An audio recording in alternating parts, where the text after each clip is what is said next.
इसमें quotation, sale order, pending delivery challan यहाँ पे शो होते हैं, फिर डिलीवरी चलान, फिर उसकी इनवाइस बनाई जाती है, कस्टमर रिटर्न होता है। उसके बाद रिसीवेबल मॉड्यूल में इनवाइस, ये सारी चीज़ें आ जाती हैं। यहाँ पर हम पहले कस्टमर डिफाइन करेंगे। कस्टमर डिफाइन करने के लिए हम क्रिएट पे आ जाते हैं। क्रिएट में आने के बाद यहाँ पर सबसे पहले कस्टमर का नाम दिया जाता है। जैसे मैं कोई भी नाम रख लेता हूँ, सुबहान ट्रेडिंग। उसका कस्टमर टाइप होता है कि लोकल है या इंटरनेशनल या डिस्ट्रीब्यूटर है। फिर उसकी पेमेंट टर्म्स आती हैं। उसके बाद प्राइस टाइप्स, उसको होलसेल प्राइस लगेगी या डिस्ट्रीब्यूटर, ये प्राइस टाइप्स हमने डिफाइन किए थे। यहाँ पर उसका एड्रेस वगैरह आ जाता है, और इसका मोबाइल नंबर, सिटी, एरिया वगैरह भी यहाँ पर सिलेक्ट कर सकते हैं। उसकी स्टेट भी सिलेक्ट कर सकते हैं, पाकिस्तान, और ये सारी चीज़ें हम यहाँ पर सिलेक्ट करते हैं। फाइनेंशियल इंफॉर्मेशन में उसका रिसीवेबल अकाउंट और एनटीएन नंबर वगैरह ये आ जाता है। जीएसटी नंबर उसका, जनरल सेल्स टैक्स नंबर, ये यहाँ पर आता है। कॉन्टैक्ट पर्सन में उसका जो नॉमिनी कॉन्टैक्ट पर्सन होगा वो यहाँ पर लिखेंगे। उसका CNIC नंबर लिख सकते हैं, और उसका आगे फ़ोन नंबर लिख सकते हैं, जो भी उसका फ़ोन नंबर हो। तो इस तरह ये चीज़ें डालने के बाद हम कमेंट सेक्शन में मज़ीद उसके जो कमेंट्स लिखने हैं, अटैचमेंट लगानी है, तो वो भी लगा सकते हैं। ये लगाने के बाद इसको हम क्रिएट कर देंगे, तो ये सुबहान ट्रेडिंग के नाम से हमारा कस्टमर क्रिएट हो जाएगा। अब इसके बाद हम आते हैं, सबसे पहला इसका जो स्टेप है कोटेशन। कोटेशन बनाने की तरफ आएंगे। कोटेशन होती है जस्ट उसको प्राइस बताने की, आपके प्रोडक्ट की ये प्राइस है, इतने का आपका जो भी आपने डिमांड की है इतने का माल बनेगा। तो कोटेशन एंड डेट भी होती है, और यहाँ पर कस्टमर सेलेक्ट किया जाता है।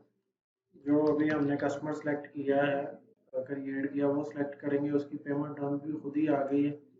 यहाँ पर डिपार्टमेंट सेलेक्ट करेंगे, सेल्स डिपार्टमेंट है, उसका सेल रिप्रेजेंटेटिव भी सिलेक्ट कर सकते हैं। और नीचे पे यहाँ पर आइटम हम सिलेक्ट करेंगे, कौन सी आइटम हमने सेल करनी। तो ये हम आइटम यहाँ पर कुछ सिलेक्ट कर लेते हैं, और उसकी प्राइसेस भी लगा देंगे। इस तरह हम मल्टीपल 4-5 आइटम सेलेक्ट कर लेते हैं। इनका स्टॉक ज़ीरो है, तो इसका स्टॉक भी मौजूद होना चाहिए इसको सेल करने के लिए। फिर हम इसको सेल आउट कर सकते हैं। तो इस तरह मल्टीपल हम आइटम यहाँ पर सिलेक्ट करके तो उनका उनकी कोटेशन बना सकते हैं। जैसे ये चिकन विंग्स है, तो ये 4 आइटम हमने सेलेक्ट कर लिए। इसको सेव करते हैं। ये कोटेशन जनरेट हो जाएगी, इसके ऊपर टैक्स भी लगा सकते हैं हम। अगर टैक्स का कोड लगता है तो टैक्स भी लगा सकते हैं, और नहीं तो इनवाइस के ऊपर भी हम टैक्स सेलेक्ट कर सकते हैं। ये कोटेशन की रिपोर्ट है, ये इस तरह से कोटेशन बनाकर हम उसको दे सकते हैं क्लाइंट को। उसको एडिट करने के बाद हम टर्म्स एंड कंडीशन भी वहाँ पर ऐड कर सकते हैं, जो कि कोटेशन की टर्म्स एंड कंडीशन जैसे हमने लिख दिया अभी। तो ये भी हमें उसके ऊपर रिपोर्ट के ऊपर शो हो जाएंगे कि उसकी वैलिडिटी कितनी है, वो कब तक उसकी जो है वो वैलिडिटी है कोटेशन की, या जो भी आपने उसके टर्म्स एंड कंडीशन देनी हो, यहाँ पर इस तरह से वो आ जाएंगे। कोटेशन के बाद इसी का सेल ऑर्डर हम बना सकते हैं। सेल ऑर्डर होता है कि वो दे दिया, तो वो सेल ऑर्डर होता है। तो सारी आइटम्स यहीं पर उठकर आ जाएंगी, ठीक है, जो हमने पीछे लगाई थी।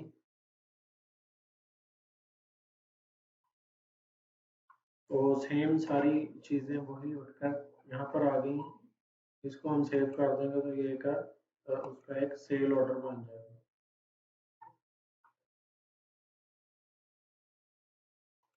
सेल ऑर्डर फिर हम आगे जो है क्लाइंट को देंगे। ये सेल ऑर्डर की रिपोर्ट है। सेल ऑर्डर के बाद यहीं से हम डिलीवरी चालान भी बना सकते हैं, और इसका एक पेंडिंग डिलीवरी चालान का फॉर्म आता है, मिडल फॉर्म, जिससे हम डिलीवरी चालान बनाते हैं। डिलीवरी चालान अभी तक जो हमने ट्रांजैक्शन की है वो जस्ट एक एंट्री लेवल की ट्रांजैक्शन थी, डॉक्यूमेंट था जस्ट, उसमें कोई भी अकाउंटिंग ट्रांजैक्शन परफॉर्म नहीं हुई। तो अब जो हम इधर बनाने जाएंगे, यहाँ पर देखें जो भी पेंडिंग सेल ऑर्डर हैं डिलीवरी चालान के लिए वो सारे यहाँ पर शो हो रहे हैं। तो हम यहाँ पर सिलेक्ट करते हुए अपनी आइटम को सिलेक्ट करते हुए उनका डिलीवरी चालान बना सकते हैं। तो हम पहले इसको अपना वेंडर कस्टमर सेलेक्ट करेंगे, सुबहान ट्रेडिंग, और सुबहान ट्रेडिंग की जो जो भी आइटम्स थी इस सेल ऑर्डर के अगेंस्ट वो यहाँ पर शो होगी। तो अब हम उसकी सिलेक्ट करेंगे प्रोडक्ट से हम कितनी क्वांटिटी उसको डिलीवर करने जा रहे हैं। अब ये दो आइटम्स हम सिलेक्ट कर लेते हैं, इसका ज़ीरो बैलेंस है। जब हम क्रिएट करने जाएंगे वो इसका एरर दे देगा कि ये सेमी फिनिश आइटम, इसका स्टॉक अभी मौजूद नहीं है, तो इसको हम नहीं ले सकते। ये आइटम बैलेंस हमारे पास स्टॉक मौजूद है, ये लाइन क्वांटिटी है, जितना हमने डिलीवर करना है ये पेंडिंग क्वांटिटी है। तो अभी सिर्फ एक आइटम का स्टॉक मौजूद है, तो उसका हम डिलीवरी चालान क्रिएट कर लेते हैं। बाकी का स्टॉक मौजूद होना चाहिए, तो फिर हम उसकी डिलीवरी चालान क्रिएट कर सकते हैं। डिलीवरी चालान में यहाँ पर ड्राइवर नेम आता है, ड्राइवर नेम वगैरह आ जाता है, वो सारी चीज़ें आती हैं कि कौन सा बंदा उसको लेकर जा रहा है, और कौन सा उसको, उसकी गाड़ी का नाम क्या है, उसका मोबाइल नंबर क्या है। यहाँ पर व्हीकल नंबर लिख सकते हैं, यहाँ पर मोबाइल नंबर उसका लिख सकते हैं, और मेमो में भी लिख सकते हैं हम के 50 kg अजीता चंक्स। तो ये डिलीवरी चालान क्रिएट हो जाएगा इस तरह से। इसकी हम रिपोर्ट भी देख सकते हैं, उस पर ड्राइवर का नेम, सारी चीज़ें आ जाएंगी। यहाँ पर ये QR कोड है, इसको हम स्कैन भी कर सकते हैं, स्कैन करके इसकी इंफॉर्मेशन हमारे पास आ जाएगी डिलीवरी चालान की। अब यहाँ से हम डिलीवरी चालान के बाद हमारे पास जनरेट कंसोलिडेटेड इनवॉइस का ऑप्शन है। इससे पहले जो डिलीवरी चालान का वाउचर है, जो अकाउंटिंग हो रही, वो भी आपको दिखा देता हूँ कि CGS फिनिश मटेरियल डेबिट होगा, ये एक्सपेंस का कोड है, इनका मटेरियल कंज्यूम हो जाएगा, आपका निकल जाएगा, और स्टॉक इन ट्रेड यहाँ पे क्रेडिट हो जाएगा। तो इसका वाउचर भी हम ले सकते हैं, यहाँ पर वाउचर लगे हैं, इसका मतलब उसकी अकाउंट। तो इसकी इनवाइस अब हम यहाँ से जनरेट करेंगे। इनवाइस में जाकर अकाउंट रिसीवेबल स्टैंड होते हैं, पहले उसके जस्ट जो मटेरियल है वो माइनस हो जाता है स्टॉक में से, और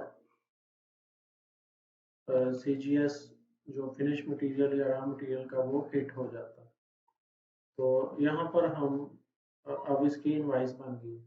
तो इसके ऊपर अगर हमने टैक्स वगैरह लगाना तो वो भी लगा सकते हैं, जैसे इस पे 17% टैक्स मैंने लगा दिया,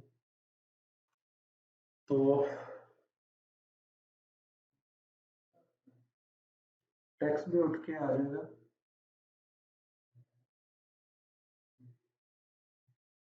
तो अब हम इसकी इनवाइस देख सकते हैं।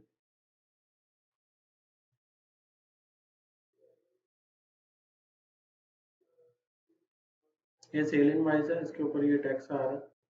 इसकी अगर GST इनवाइस देखनी है तो वो भी हम देख सकते हैं। ये सेल टैक्स इनवाइस है, इस पर 17% टैक्स लगा हुआ है।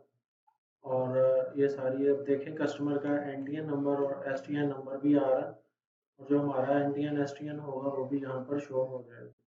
तो इस तरह इनवाइस बनाने के बाद इसकी हम पेमेंट एक्सेप्ट करते हैं, यानी कस्टमर से पेमेंट लेनी है तो हम यहाँ पर एक्सेप्ट पेमेंट पर जाएंगे, तो उसकी हम पेमेंट रिसीव कर सकते हैं कस्टमर की। यहाँ पर जैसे कैश इन हैंड मेन में मैं इसकी ले रहा हूँ पेमेंट, तो यहाँ पर हम आ जाते हैं payment received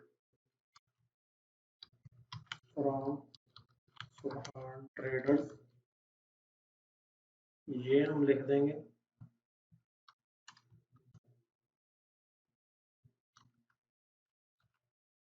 payment receive from सुबहान ट्रेडर्स, ये पूरी पेमेंट आ रही है। तो इसका विद होल्डिंग टैक्स अगर उसने काटा है हमारा, तो विद होल्डिंग टैक्स वो डिडक्ट करके हमें बाकी पेमेंट कर देगा। वो विद होल्डिंग टैक्स भी हम यहाँ पर डिडक्ट करवा सकते हैं। तो इस तरह से ये कंप्लीट हमारा जो है वो पेमेंट तक ये सारा सेल मॉड्यूल कंप्लीट हो जाएगा। इसका भी हम प्रिंट व्यू रिपोर्ट ले सकते हैं। कस्टमर पेमेंट, ये इनवाइस नंबर के अगेंस्ट ही हमें कस्टमर पेमेंट रिसीव हो गई। तो इसके पहले जो इनवाइस होती है उसकी भी काउंटिंग देख लेते हैं, क्या काउंटिंग हो रही। इसकी जो दोबारा मैं दोनों की काउंटिंग आपको दिखाता हूँ कि क्या होती है। ये इनवाइस हमने जनरेट की थी डिलीवरी चलान नंबर 9 से, सुबहान ट्रेडिंग की ये इनवाइस है। यहाँ पर भी सारी डिटेल शो हो रही होती है, उसका कोड वगैरह जो भी चीज़ें। तो ये अकाउंटिंग लाइन यहाँ पर शो हो रही होती। Account receivable debit, local cell credit और जीएसटी ऑन सेल्स क्रेडिट हो रहा है, वो भी हमने उससे लेना है। तो अकाउंट रिसीवेबल टोटल हो रहा है, इसका वोचर हम देख लेते हैं। यहाँ पर ये इसका वोचर है 26,325 डेबिट हो रहा है अकाउंट रिसीवेबल में सुबहान ट्रेडिंग के अकाउंट पे, और जीएसटी और लोकल सेल क्रेडिट हो रहे हैं 26,325 से ही। यानी कि जब हम इनवाइस बनाते हैं तो अकाउंट रिसीवेबल डेबिट होता है और कस्टमर अकाउंट और जो जीएसटी अकाउंट है वो क्रेडिट हो रहा होता है। इस तरह जब हम उससे पेमेंट रिसीव करते हैं, कस्टमर पेमेंट जब रिसीव करते हैं, तो उस वक्त अकाउंटिंग कैश अकाउंट या बैंक अकाउंट डेबिट हो रहा होता है और कस्टमर अकाउंट जो है वो क्रेडिट हो जाता है। इस तरह दोनों ये डेबिट क्रेडिट बराबर रहते हैं। इसका भी हम वोचर देख लेते हैं कि क्या अकाउंटिंग हो रही है। में कैश इन हैंड डेबिट है, with holding tax receivable account ये भी डेबिट है, अकाउंट रिसीवेबल क्रेडिट हो रहा है। विद होल्डिंग टैक्स रिसीवेबल क्योंकि काट लिया उसने, तो ये हमने उससे उसका विद होल्डिंग टैक्स सर्टिफिकेट लेना। जो with holding tax certificate receivable होगा वो हमें यहाँ पर शो होता रहेगा। ये जैसे सुबहान ट्रेडिंग का है, तो उसका ये 1053 उसने विद होल्डिंग टैक्स काटा है। अगर वो हमें दे देगा विद होल्डिंग टैक्स सर्टिफिकेट, तो हम यहाँ पर इसकी एंट्री कर देंगे with holding tax certificate received, उसका स्टेटस यहाँ पर हम डाल देंगे। तो जिसका नहीं मिला होगा वो जस्ट हमारे पास यहाँ पर आ रहा होगा कि अभी वो हमें रिसीव नहीं होगा। तो इसका सिंपल एक स्टेटस होता है। उसके बाद इसमें एक और ऑप्शन होता है हमारे पास रिकरिंग इनवाइस का। रिकरिंग इनवाइस ऐसे होती है कि अगर हम कोई भी इनवाइस यहाँ पर सेव कर दें, तो हम कहेंगे एवरी मंथ वो इनवाइस ऑटो जनरेट होती है। तो इनवाइस में हमारे पास ऑटो का ऑप्शन आता रहेगा। हर माह हम मल्टीपल जो इनवाइसेस हैं वो यहाँ पर ऑटोमेटिकली एवरी मंथ हम जनरेट कर सकते हैं। जैसे ये मैं सुबहान ट्रेडिंग का ही ले लेता हूँ। इसकी एवरी मंथ इनवाइस हमने एक जनरेट करनी है। कोई भी सर्विसेज की इनवाइस भी हम ले सकते हैं कि हर मंथ हम उसे कोई सर्विस चार्जेस उससे ले रहे हैं, मेंटेनेंस फीस ले रहे हैं। तो एवरी मंथ उसकी जो 5,000 प्राइस है, ठीक है, यहाँ पर हम उसकी नरेशन लिख देते हैं ईच मंथ सर्विस इनवाइस। तो ये उसकी स्टार्टिंग डेट देखें 22 नवंबर है और एंड डेट उसकी वो वाली होगी कि जब आपने उसको ख़त्म करना है, कि उसके बाद वो जनरेट ना हो। इधर उसका इंटरवल है एवरी मंथ, क्वार्टर, ईयर या 6 मंथ। तो जिस तरह से सेव करेंगे उसी हिसाब से हमारे पास वो आ जाएगी, उसकी इनवाइस यहाँ पर सेव हो जाएगी। ठीक है, यहाँ पर हम बैक जाकर देखते हैं और भी इनवाइसेस हमारे पास सेव होंगी। यहाँ पर ये 3 इनवाइसेस सेव हो चुकी हैं। ठीक है, ये उसकी डेट है, ये ट्रांजेक्शन नंबर है, ये कस्टमर है, लोकेशन है, मेमो लिखा और अमाउंट है। अब इसकी ये इनवाइस कहाँ पर, अभी इनवाइस इसकी बनी नहीं, वो इनवाइस के ऊपर आकर हमें ऑप्शन देगा व्यू रिकरिंग ट्रांजैक्शन का। यहाँ पर हम क्लिक करते हुए जितनी भी इनवाइसेज होंगी वो सिलेक्ट ऑल करके हम इकट्ठी बना सकते हैं। अभी ये हमने सुबह ट्रेडिंग की जो देखा इनवाइस, तो वो हमारे पास यहाँ पर शो होगी। इसको हम रिकरिंग इनवाइस में हमने इसको सेव किया था, और उधर जाकर जितनी भी रिकरिंग इनवाइसेस हम सेव करेंगे वो जब जब उसकी ड्यू डेट होगी हमें यहाँ पर नोटिफिकेशन आ जाएगा। अब वो देखें नोटिफिकेशन गायब हो गया क्योंकि हमने उसकी इनवाइस जनरेट कर दी। अब उसकी ऑटोमेटिकली ये देखें इनवाइस जनरेट हो चुकी है। ये उसका वाउचर भी है और ये उसकी लाइन है मेंटेनेंस सर्विसेज, 5,000 रुपये की हमने दी है उसे, और ये यहाँ पर उसकी इनवाइस जनरेट हो चुकी है। इसका भी हम रिपोर्ट इसका भी प्रिंट ले सकते हैं और उसका वाउचर जो है वो भी हम प्रिंट आउट कर सकते हैं। तो अगर हम डायरेक्ट इनवाइस बनाएंगे तो ये देखें दोनों अकाउंट यहाँ पर हिट होंगे। अकाउंट रिसीवेबल डेबिट होगा और सेल क्रेडिट होगी, और CGS फिनिश वो डेबिट होगा और स्टॉक इन ट्रेड क्रेडिट होगा। तो अगर हम सेल ऑर्डर डिलीवरी प्लान से बनाकर इधर आ रहे हैं तो फिर यहाँ पर जस्ट अकाउंट रिसीवेबल डेबिट होगा और सेल क्रेडिट होगा। तो ये भी इसमें एक होती है चीज़ कि डायरेक्टली इनवाइस भी हम बना सकते हैं, उसकी CGS वगैरह यहीं पर हिट हो जाएगी। इसके बाद इसमें एक और ऑप्शन जो होता है वो क्रेडिट मेमो का होता है कि इसको सेल रिटर्न बोलते हैं। ये हम जनरेट कर सकते हैं, किसी भी इनवाइस से भी बना सकते हैं और मैनुअली भी बना सकते हैं। अगर इनवाइस से हम बनाने जाएंगे तो यहाँ पर जो भी इनवाइसेस बनी है हमें सारी शो हो रही होंगी। हमने जिस भी इनवाइस से बनाना है, जिस कस्टमर की रिटर्न बनानी है वो हम इनवाइस सेलेक्ट करेंगे यहाँ पर।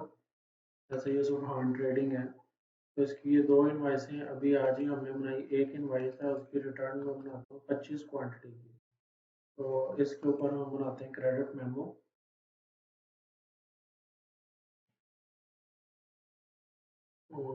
क्रेडिट मेमो जब हमने इसका किया तो ये 25 क्वांटिटी की उसी उसको वही रेट लग गया जो हमने लगाया था 450, और ये क्रेडिट उसके अकाउंट में चली जाएगी अमाउंट कि ये रिटर्न होगी। इस तरह इसकी हम अकाउंटिंग भी देख लेते हैं क्या हो रही है। यहाँ पर इसके 2 वोचर, एक वोचर डल रहा है जिसमें के CGS फिनिश मटेरियल क्रेडिट हो रहा है, स्टॉक इन ट्रेड डेबिट हो रहा है, CGS finish material credit, GST on sale debit, local cell भी डेबिट हो रही है। क्योंकि ये रिटर्न की एंट्री है, जो सेल की एंट्री होती है उसके ऑपोजिट इसकी एंट्री होती है। तो इसके मेमो में भी हम लिख लेते हैं कि ये सेल रिटर्न की एंट्री है, सेल्स रिटर्न 25 kg फ्रॉम सुबहान ट्रेडिंग। तो इसमें भी दोनों ऑप्शन है, कैश में भी कर सकते हैं रिटर्न, क्रेडिट में भी कर सकते हैं। कैश में करेंगे तो हमें अकाउंट देना पड़ेगा, वो पेमेंट हो जाएगी। अगर क्रेडिट पे करते हैं तो उसी के अकाउंट में वो अमाउंट चली जाएगी। ये क्रेडिट मेमो जनरेट हो गया, और इसका अगर हमने वोचर देखना हो तो वोचर भी देख सकते हैं। यहाँ पर इसका ये वोचर आ गया, वोचर भी बराबर होगा बिल्कुल। तो अब अगर हमने इसकी रिपोर्ट्स भी हम सारी डिस्कस करेंगे वन बाय वन। इसमें यही फीचर्स हैं, और इसकी जो रिपोर्ट है वो अगर हमने लेजर देखना है, कस्टमर लेजर, तो वो भी हम देख सकते हैं। कस्टमर, बाकी डिटेल के रिपोर्ट्स हम बाद में डिस्कस करेंगे। अभी इसका जस्ट मैं आपको लेजर दिखा दूँ कि क्या क्या इफेक्ट पड़ा।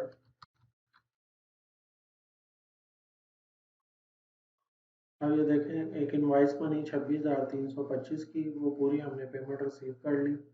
फिर 5,000 की एक और इनवाइस बनी, फिर जब उसकी सेल रिटर्न हुई है तो वो 13,162 से उसकी रिटर्न डल गई है, -8,162 उसका बैलेंस आ रहा है। तो इस तरह से ये इसका लेजर फिर पूरा ऑटोमेटिकली खुद ही बनता जाएगा।